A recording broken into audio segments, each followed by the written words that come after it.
In this video, I'm going to demonstrate how I sew an eyelet, and we're going to start by looking at some of the tools.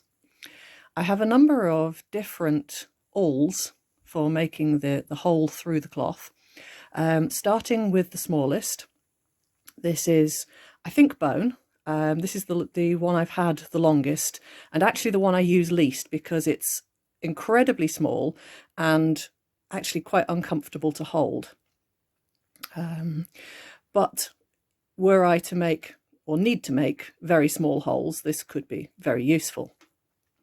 I also have one in what I think might be ivory, but probably bone. In truth, I'm not really sure.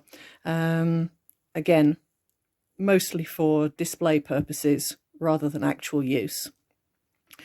If I'm demonstrating eyelets in a living history context, I tend to use this one, which is one of Torm trader Dave Budd's tools. Now, this is actually, although it's graduated, it ends up being quite a wide circumference, a wide diameter, and I don't always, in fact, I very rarely want a hole that large.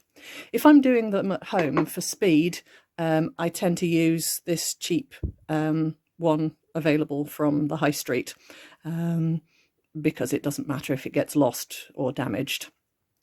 It's also what I think is about 5mm in diameter, and I think makes the perfect size of hole.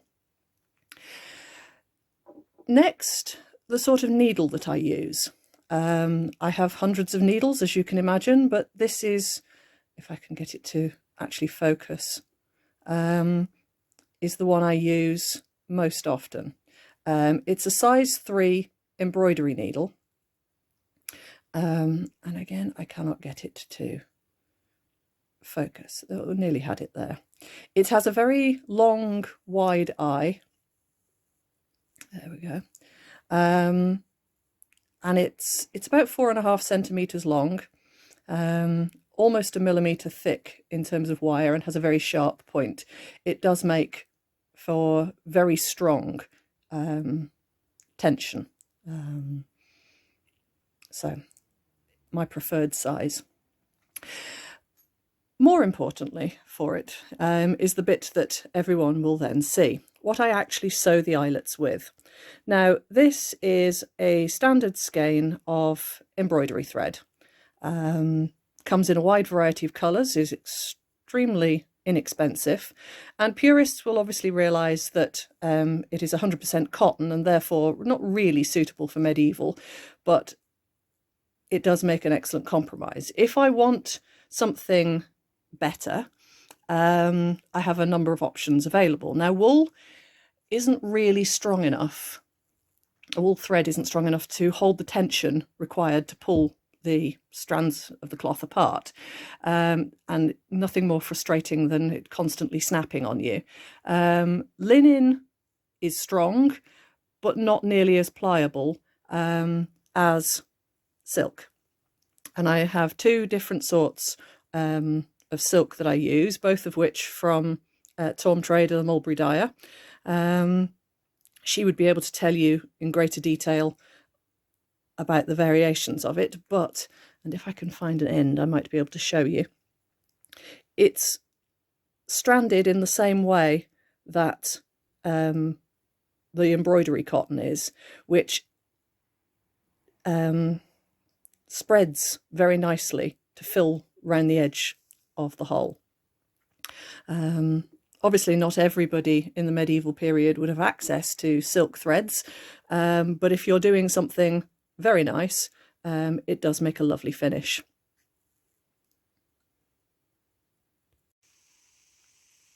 In this next section, I want to talk about where I sew the eyelets. And firstly, I want them as close to the edge of the garment as possible. This has several benefits. It allows you to lace it much tighter together, but also flatter and smoother. But I don't want to be sewing through large amounts of seam allowance. So what I actually do is I trim away the seam allowance down to just under half of it. So that is approximately 6 millimeters, whereas the seam allowance is usually 1.5 centimeters or 5/8 of an inch. And that, if you can see, leaves just enough that I can sew the eyelet close to the edge without sewing through 4 whole layers in small parts of the eyelet, and makes it flatter and smoother. Next, I want to look at the spacing of the eyelets. The period pictures show lots of variation in spacing. Most of them tend to be roughly the same, but some pictures of doublets show closer spacing at the bottom and even offset spacing as it goes up. Some doublets are, again, tightly laced at the bottom, but only have 1 or 2 eyelets by the throat. So we mark them up. And as you can see, I've pinned a tape measure to the front of a doublet. And I'm going to spiral lace this one. Now, where there is a waist seam, again, I've cut away the seam allowance along part of that seam so that, again, I don't have a large amount of bulky seam allowance sitting inside and getting in the way of the eyelet. And I start by marking either side of that. Now, you can just about see where I've done that. And it helps to mark both sides at the same time.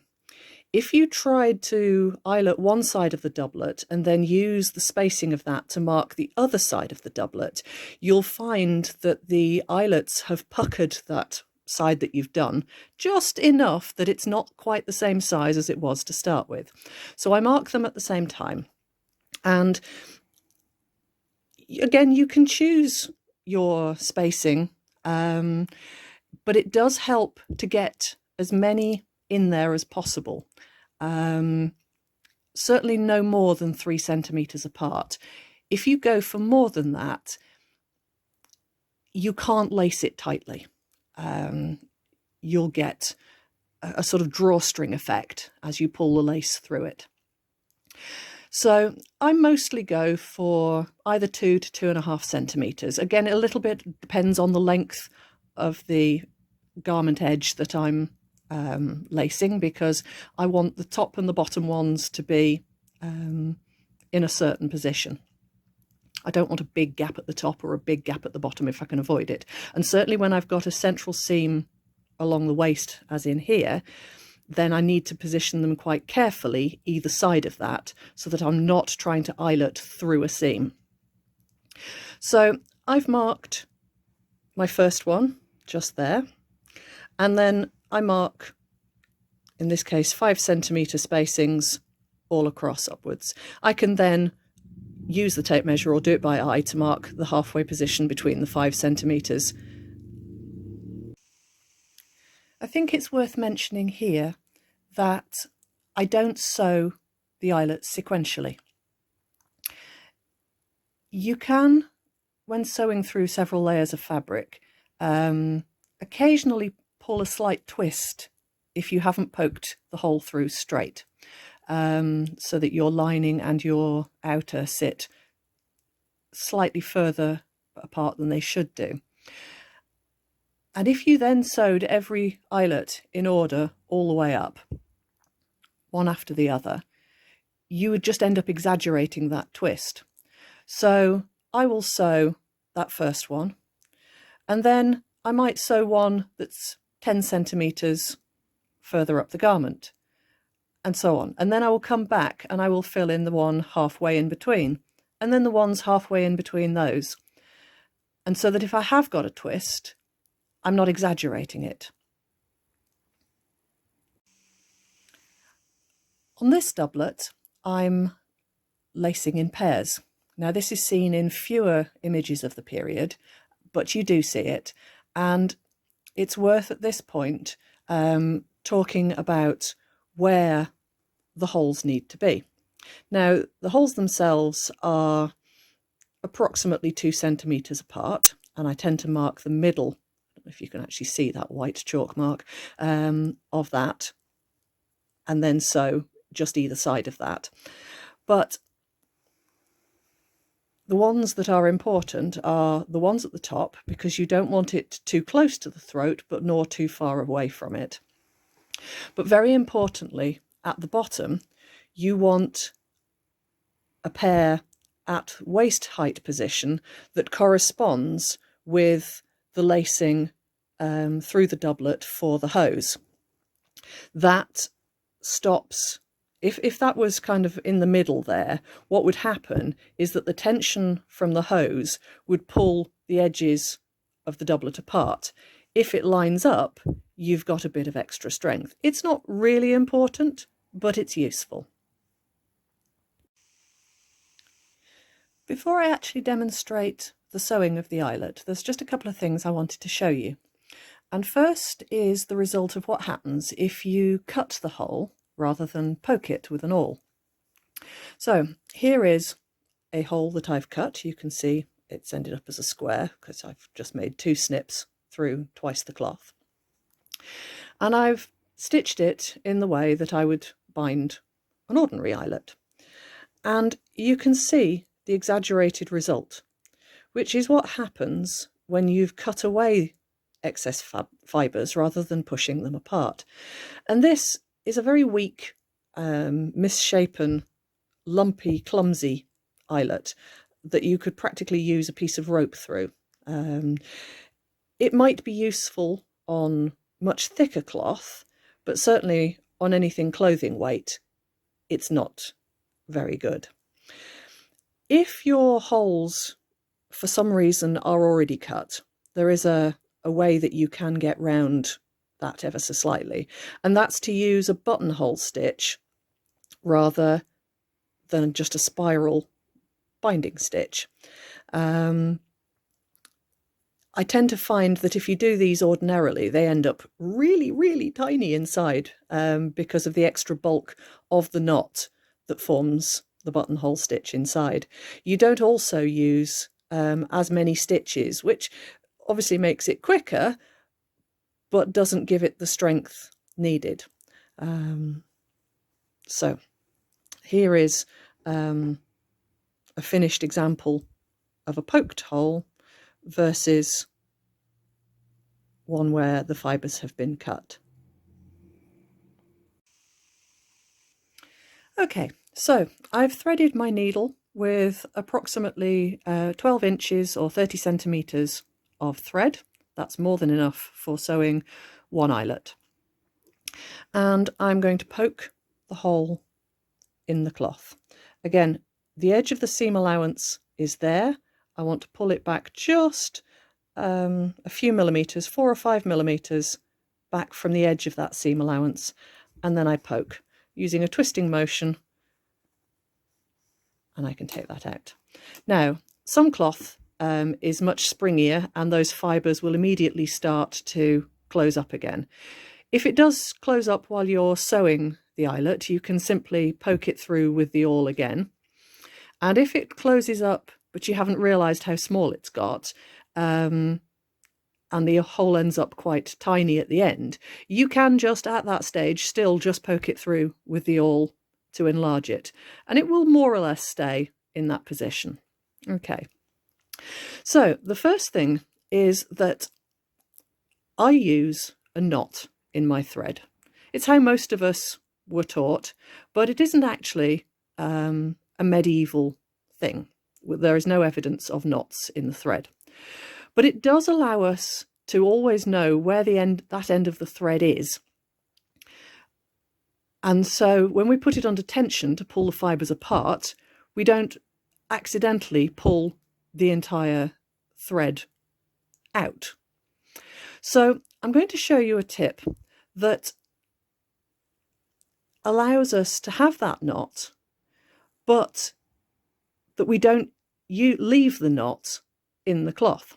Because if the knot is there where the tip of the needle has come out, it's at risk of poking out through either side of the cloth, especially if your cloth is a fairly loose weave. But if it's underneath the stitch itself, it makes a really unsightly little lump. So we're going to start with, put it on the outside of the cloth.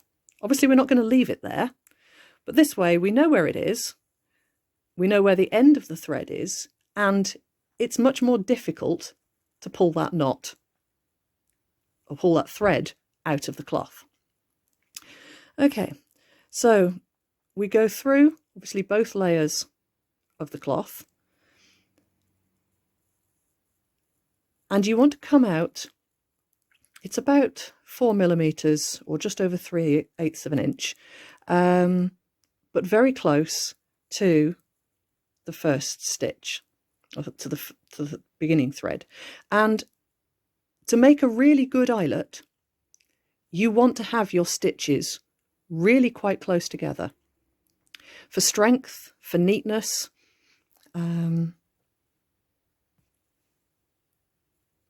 And you simply do that all the way around. It's not exactly rocket science, but the trick is making sure that you're pulling it tight so that you're pulling the fibres from where they would be at the centre several millimetres further out. So we want to give that a reasonable tug, obviously without breaking your threads as you sew. And then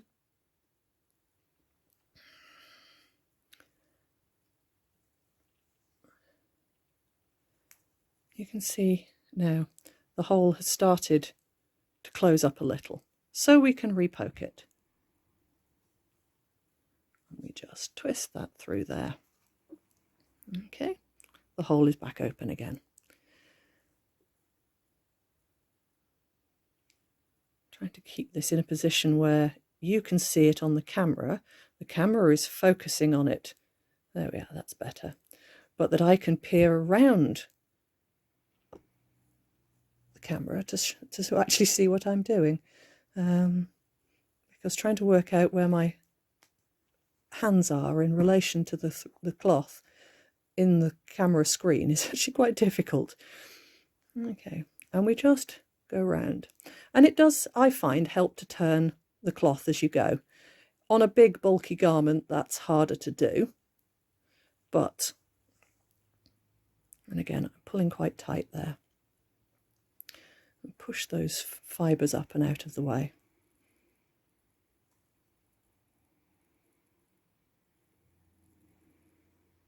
And so that you just repeat that movement.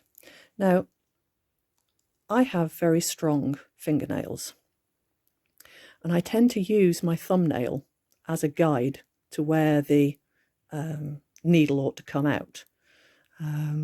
It does occasionally result in the needle going up underneath the nail, which is quite painful, but it also allows me to hold it in place.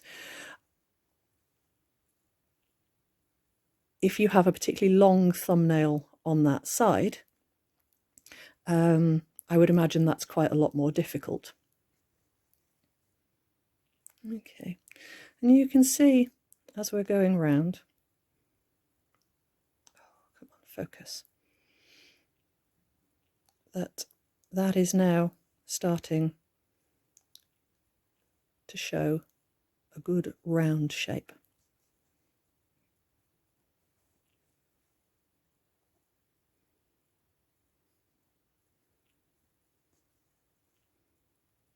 And again, still pulling those threads firmly, but not putting the thread under so much tension that you're going to snap the threads. This is also why I tend to use just one length of thread per eyelet, because if you have a much longer piece of thread, first of all, it'll get tangled much more easily. But also, every time you pull the fibres through the cloth, you risk weakening it. So if I were to have enough to do another eyelet on top, individual strands of the cotton or the silk, but usually definitely the cotton, tend to break off, and then you've got to deal with straggly bits. Okay, so we're getting towards the end, but we're not ready to quite give up yet. We've got a few more to do.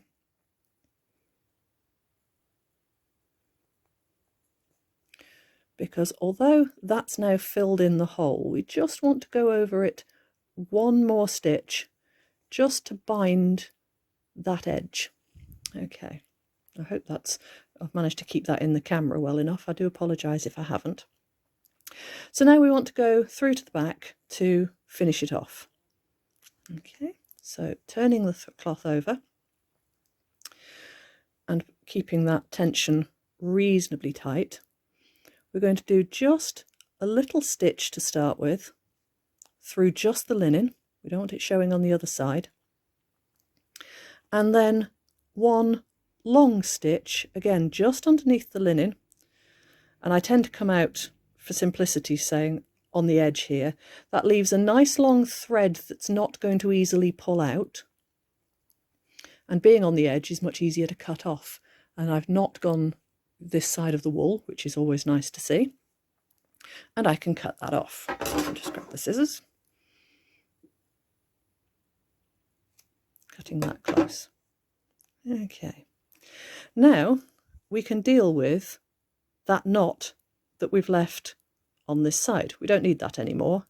So we simply just pull that through ever so slightly and cut it off, if I can get hold of it, just below the knot.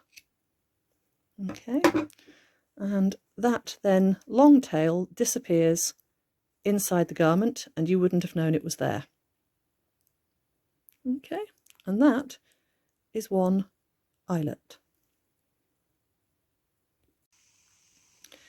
That seemed like an awful lot of waffle beforehand just to show you one eyelet, so I thought, well, I'll show you another one, and this time I'll do it in the stranded silk. So, let's not knock the camera. So we poke our hole and keeping the knot on the outside, we come up.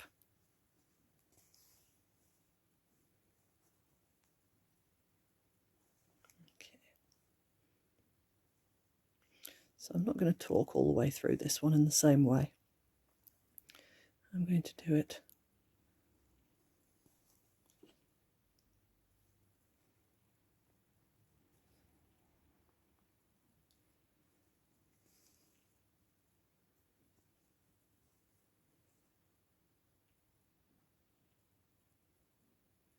trying to keep an eye this time on the camera so that it's in focus, in the light, and hopefully a bit easier for you to see, just in case the last one wasn't always perfectly clear.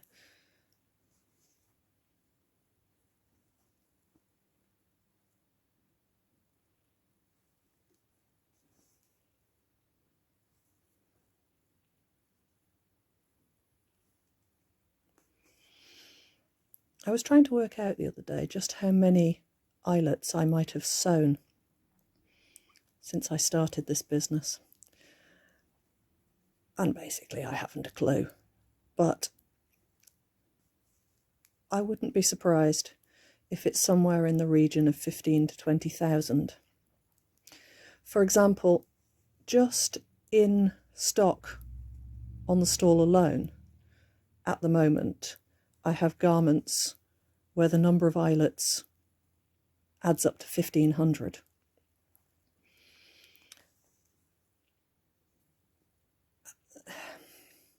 And that doesn't take into account, obviously, all the ones that I've made previously that have never even made it to stock. You know, they've been orders or whatever. And I've been doing this business nearly 20 years, so it is entirely likely that 15 to 20,000 might even be quite a conservative estimate.